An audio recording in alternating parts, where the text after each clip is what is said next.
নমস্কার সবাইকে, নতুন আরেকটি ভিডিওতে তোমাদের সবাইকে স্বাগতম। আশা করছি স্কিপ না করে শেষ পর্যন্ত থাকবে।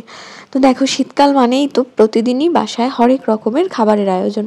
তো আজকে করেছিলাম সন্ধ্যাবেলা খাওয়ার জন্য বাঁধাকপির পকোড়া। আর সেই জন্য দেখো, বাঁধাকপিগুলোকে আমি কুচিয়ে কেটে নিয়েছি আর একটুখানি লবণ মেখে রেখে দিয়েছিলাম, এবং পরে আমি লবণ থেকে জলটা ছাড়িয়ে বাঁধাকপিটা ভালোভাবে নিংড়ে নিয়েছি।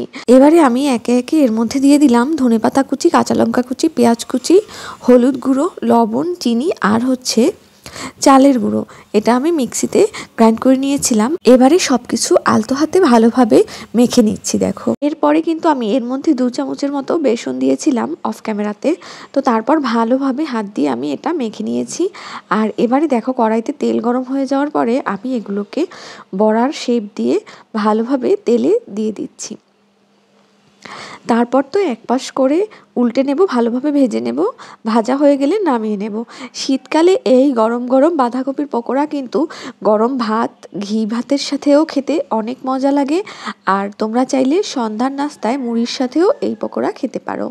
আর ভিডিওটি দেখে তোমরা চুপচাপ চলে যেও না, অবশ্যই সাবস্ক্রাইব করে কিন্তু আমার পাশে থাকবে। তো দেখো, একটা একটা করে আমি সবগুলো পকোড়াই কড়াইতে দিয়ে দিয়েছি।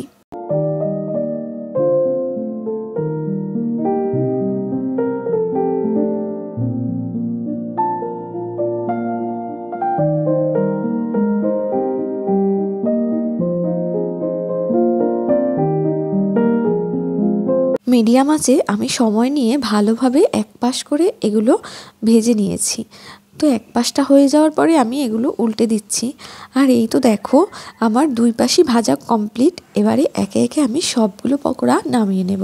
তো কেমন লাগলো আমার আজকে বাঁধাকপির পকোড়ার এই রেসিপিটি, তা কিন্তু তোমরা লাইক, কমেন্ট, শেয়ার করে জানাতে ভুলবে না। আর ভিডিওটি ভালো লাগলে অবশ্যই শেয়ার করে টাইমলাইনে রেখে দেবে আর সাবস্ক্রাইব করে আমার পাশে থাকবে।